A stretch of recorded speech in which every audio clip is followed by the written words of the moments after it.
So for the fourth voice of this monster, the fourth and fifth actually, we are going to change the plan just a little bit. If you look at my original patch that I made that we've been demoing throughout most of this, I had a small 8-step sequencer that was controlling a bass voice. Listening to kind of where we've ended up right now, I think it might be cool to instead just build a steady droning bass, a bass that kind of stays in one set of frequencies the whole time, that doesn't move step to step. So let's head over to VCV and check it out. This is more or less where we left off right here. And the first thing that we are going to do is right click and look for VCO. And you will notice when I type in VCO here that we, even if I filter it by brand so that we're only seeing the VCV modules, we have two options. We have the VCO we've been using for all of our other voices so far, but then we also have this. It says WT VCO. WT stands for wavetable. Now, wavetables are kind of an advanced concept for where we are in the semester right now. But it will give us a couple options that the regular VCO wouldn't give us, and that's gonna be kind of fun. Let's actually make two of these, so I'll select it and use Command D on a Mac, Control D on a PC. The first thing I hope you notice about the wavetable VCO is if we go to the bottom, it doesn't have those 4 separate wave shape outputs. It has only a single output that says WT for wavetable. Let's figure out why that is. So I'm just going to grab one of these and connect it to our next available channel here.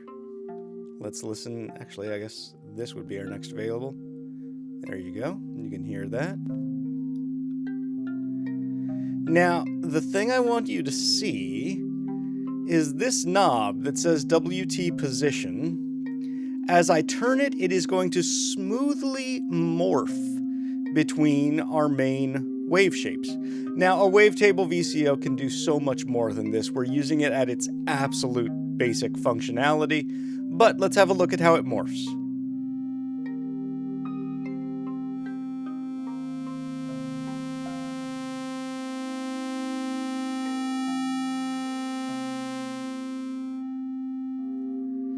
So there you go.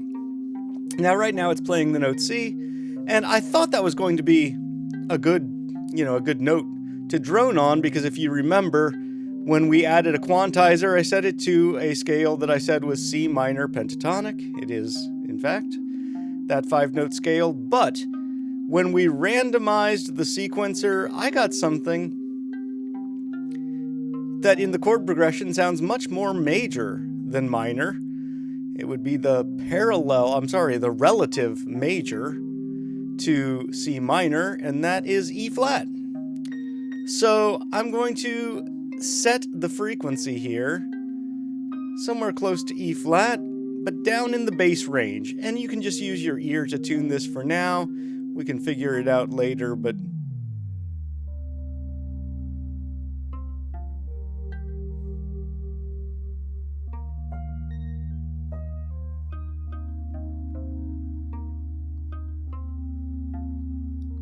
call it right there. 75.5 hertz, roughly. Feels pretty good. Feels pretty good. Now, what I'm going to do is I'm going to add this second wavetable VCO, and I'm just going to put it on the same channel. I'm going to use the right input on the same channel we're on.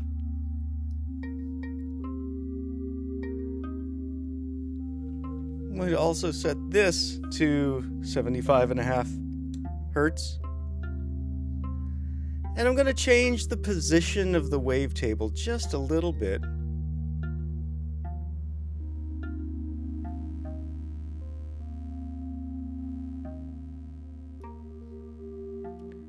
Yeah. How about like that for now? And then just to make it a little wider, I'm actually going to detune one of these just a little more. Let's try this.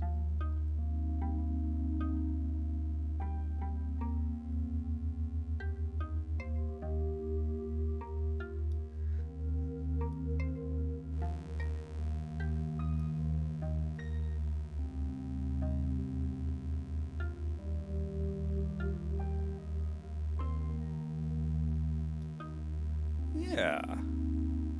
So one is set to 76.3 hertz and the other is set to 75.5 hertz. They're very close, just a little off, and I'm going to keep those wave shapes separate.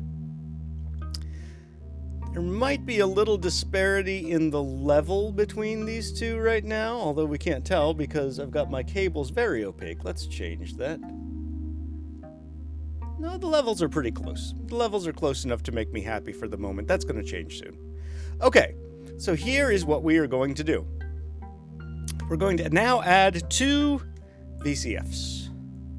One for each of these wavetables. That way we can use a little more angular wave shape that has a little more harmonic content to it, and then kind of carve away what we don't want. So let's take these and send them through here first, and then use the low-pass filter outputs to go back. And you'll notice I'm not going to use an envelope at all for all of this. I'm going to I'm just going to let this ring the whole time. Let's open it up. Now we can add a little resonance like I am wont to do. Change our wavetable position to something a little harsher. And then use the cutoff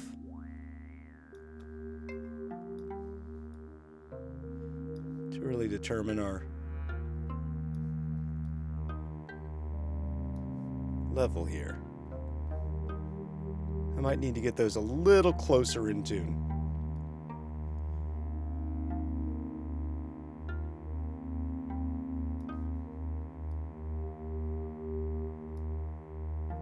Yeah, that's pretty good. So what did I end up with here? On E flat, I ended up with 76.4 hertz and 77.9 hertz. We'll have to look up what the actual frequency of that low E flat is. It's going to be around there somewhere for sure. Okay. Let's mute that for a second.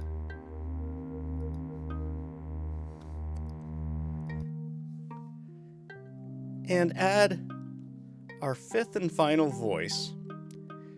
I did this with 3 modules, I think, in the other patch, in the other version of this patch. Let's actually slide over there and have a look.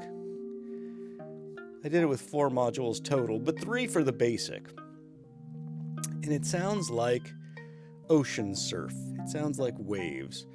By the way, on this MindMeld mixer, you can actually label things.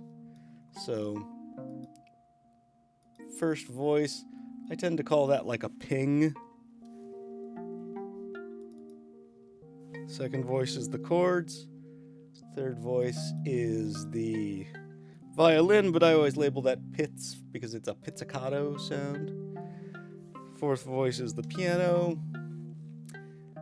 Fifth voice is drone. And sixth, we're going to title surf.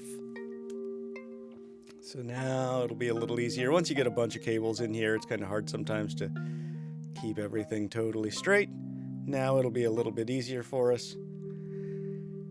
And I'll tell you what I'm going to do. I'm actually going to turn off this for just a moment, come over to the original, and let you hear what the finished product sounds like.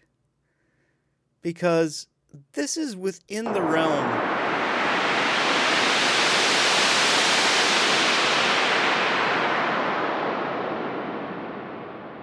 It's a little loud, but it's within the realm of possibility that you could figure out how to go about doing this without my telling you. Why don't you pause the video now? Try to figure out how to come up with something like that. It only takes, like I said, you can do it. You can do a simple version of this in 3 modules. Come back when you're ready.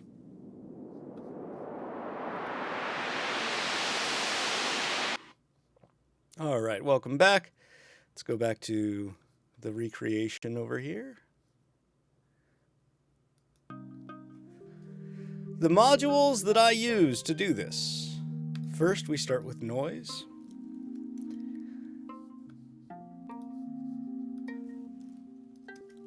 A Another VCF. And let's just listen to that much right now, actually. I'll take the white noise output, send it to the input of the VCF. Let's turn the cutoff all the way up. I'll take the low pass output of the VCF down here and send it to our next available channel on the mixer.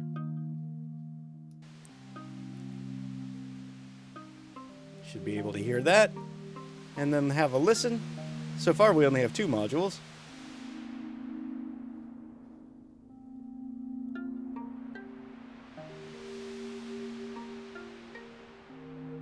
Now I'm controlling that with my mouse, with my finger, moving that cutoff knob to get that effect, but that's the effect. So the question becomes, how can we get that cutoff knob to move like that without doing it manually with our mouse? This is our introduction into modulation. So you'll notice a lot of the VCF modules have these little CV inputs down here that have a tiny knob centered at 12 o'clock above them. So these are CV controllable attenuverters here that will control whatever parameter they're labeled to. So this one controls the cutoff, this one controls resonance, this one controls drive. It's cutoff that we are interested in right now. What module would move that cutoff knob smoothly back and forth like that? What is it? What is it? It's an LFO. And we want the smoothest up and down version of this, so we're going to use the sine output. I like to use purple cables for modulations. And then our attenuverter here, we're going to, you'll notice we don't hear any difference right now. It's not moving. It's because when the attenuverter is at 12 o'clock, that is equal to 0% of whatever is coming in here. So we need to open it up a little bit. Here right now it's moving way too fast.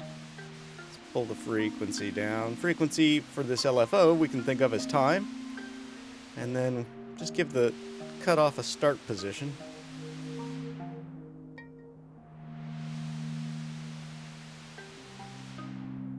Still a little fast, isn't it? Let's slow it down even more.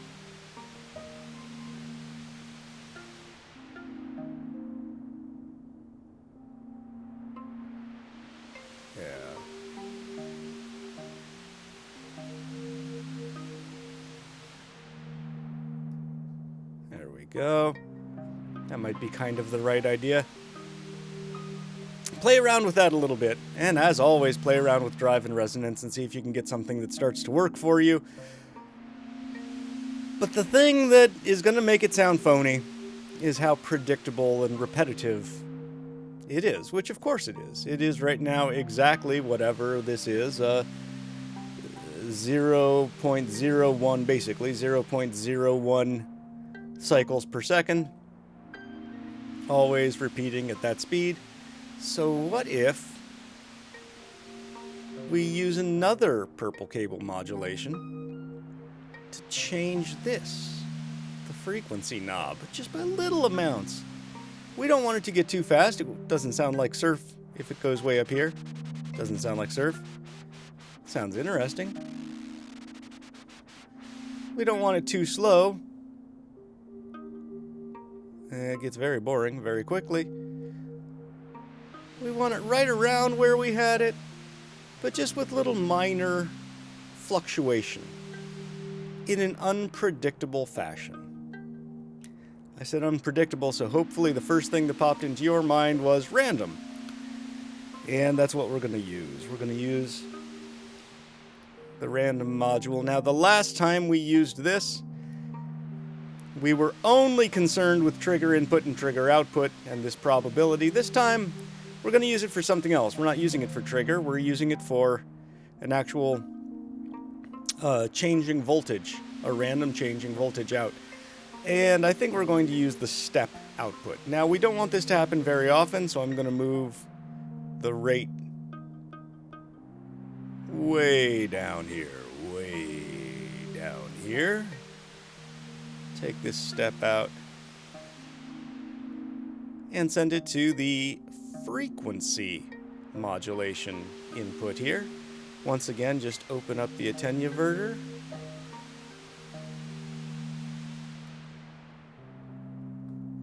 And every time we get a ping from the random, it should change that frequency.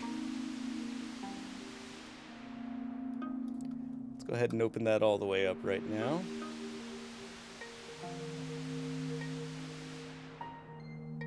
That one was a little fast, but you can hear that that's working. And it's giving it a little bit of unpredictability. So because it might be a little much, I'm going to change the percentage of our attenuverter here to something just a little less. All right. Those are all of our voices. Let's bring this one back in. I'll tell you what, let's do a quick Google search here. Why not? And find out what is the exact frequency of that low E flat. That would be E flat, what, 2, I think? 1, 2. I believe that's E flat 2. Frequency of E flat 2. Let's see.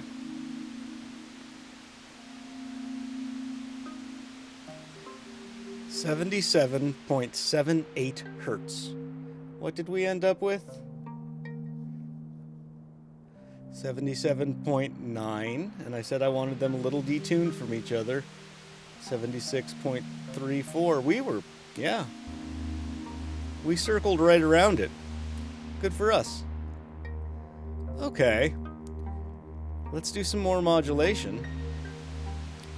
Some of this we can do with LFOs. There are basically three easy go-to ways to modulate something, with an envelope, with an LFO, or with some sort of random voltage. So let's use another LFO here. I'm going to put it right below my wavetable.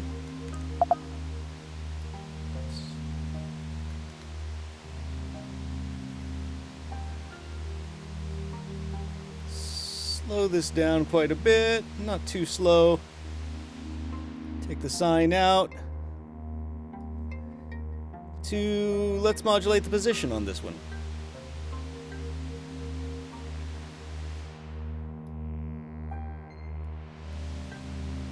Slow that a little bit more. Let's duplicate it, come up with a slightly different frequency so they're not moving in sync with each other, and do the same thing to the other here. Maybe modulate it in the other direction. Oh, not frequency. What am I thinking? Position. Sorry.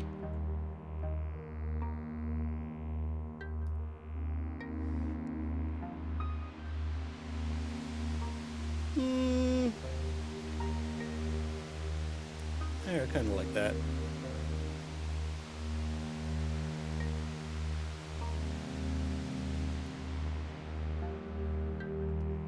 It's interesting. And what if we modulate? Basically, just start modulating everything. See what happens.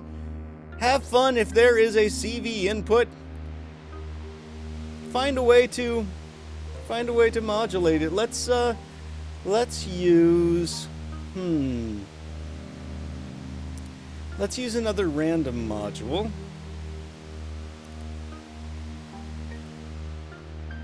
And let's send the smooth output of this to the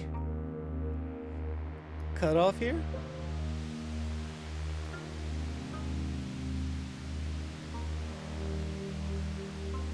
Let's try the resonance. We could do both. Yeah, let's do both. Why not?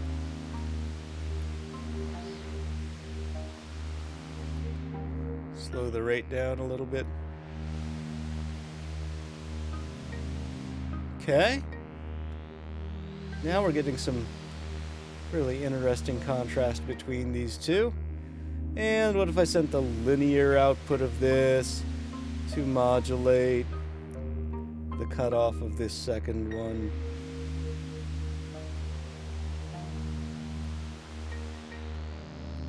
And drive, maybe?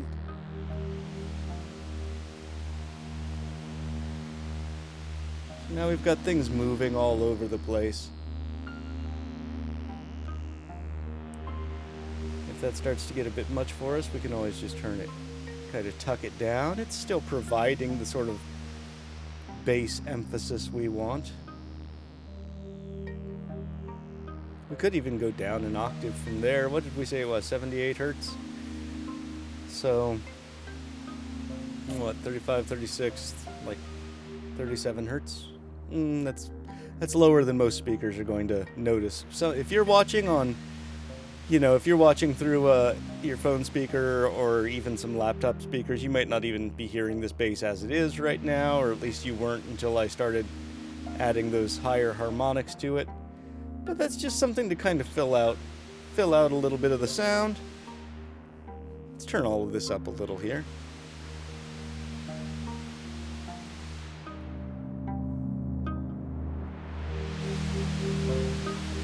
Turn down our surf.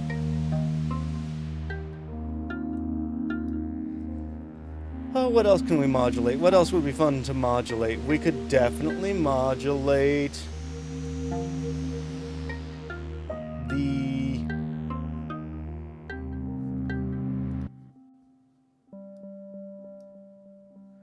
the release time, maybe, on this? Sure. Why not? Do we want to use... We could use the envelope to... No, let's use an LFO for this, so that we just kind of occasionally get longer releases.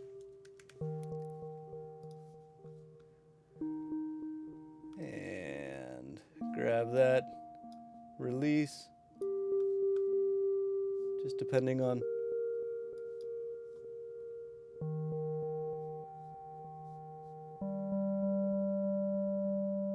Oh yeah,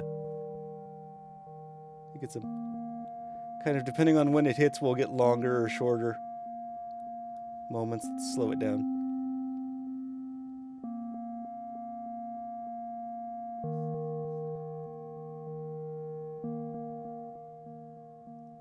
I like it.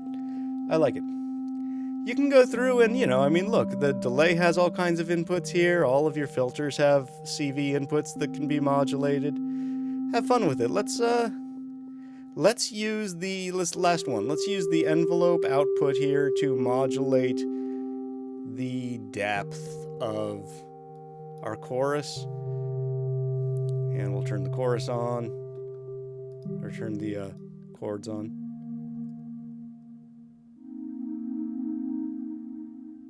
Oh yeah, I love that. So it kind of swells up deeper and deeper and then starts tapering off as the sound disappears.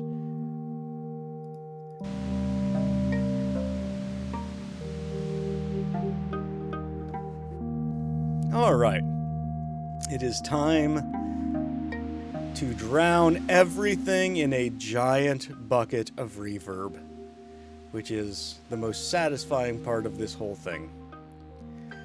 Alright, so here's the story when it comes to reverb. There are a few different ways we can do this. We could just put a separate reverb on each voice, but MindMeld Mixer that we've been using does have a companion piece that comes in very helpful here that is called the Auxpander. I just have to set my brand back to all brands. There we go. The Auxpander Junior, because we're using the Mixmaster Junior.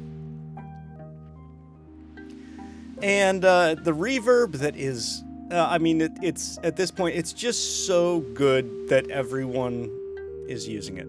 Like, you'll see, if you go looking for people doing this on YouTube, the chances that they are using the Plateau Reverb by Valley is so high, because it looks a little overwhelming. Don't get scared. I'll show you basically the two things you need to change. Put your wet to 1 for the way we're using it. Now, for the way we're using it, these are the two things you'll need to change, and you will begin with a great sound. Put the wet knob to 10 and the dry knob to 0. Other than that, for what we're doing, you can pretty much leave this alone, and once we have it connected, it's gonna start at a great sound. There is another reverb that I almost always use with plateau, but it takes a little more finesse to get it the way I like it. So for now, let's just stick to plateau. And what you're going to do is, those of you who have been in my Pro Tools class, you understand how auxes, sends and returns work. This is just the aux expander is just a set of 4 aux sends and returns. So if you weren't in my Pro Tools class though, we are going to send the left and right of aux A output to the left and right input of plateau. And then we are going to send the plateau left and right output to what we call the return of aux A just beneath this. And instead of aux A, I'm going to relabel that reverb. Okay, let's check it out. The pizzicato is a pretty dry sound. Let's solo it. Turn this up. Now, over here in the aux, this is reverb is aux A. So on pizzicato, when we turn up this aux A knob, it is going to send it to the reverb and we'll hear it. Let's hear.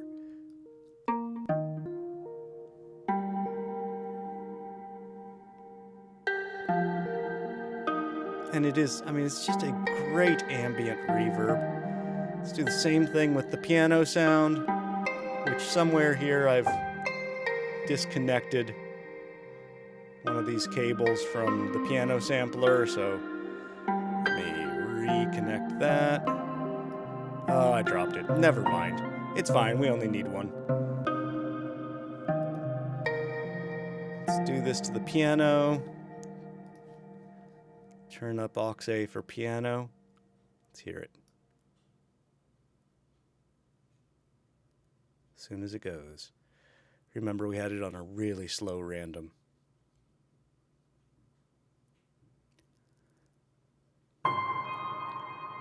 Finally, there we go. Oh, and it's so nice. It's just so nice. Add the pizzicato back in, and I like to pan those a little left and right, just to get this really wide, nice sound. Oh, God, it's gorgeous. All right. Why don't you go ahead and throw some of that reverb on, well, basically everything. You can determine how much or how little by how far you turn the send up. It'll definitely help our surf, too. Oh, yeah. See, now that does it. Let's put some on the drone.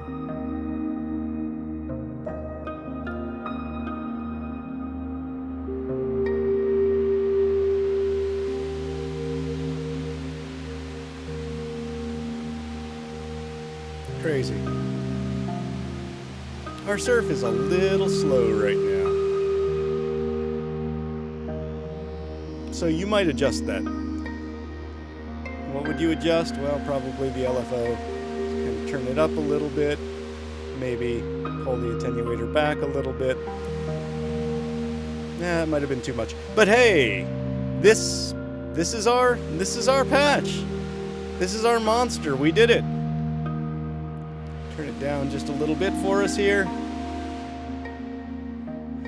Yours will not sound exactly like mine. There are too many variables, but hopefully I can look at yours and see these concepts coming to life.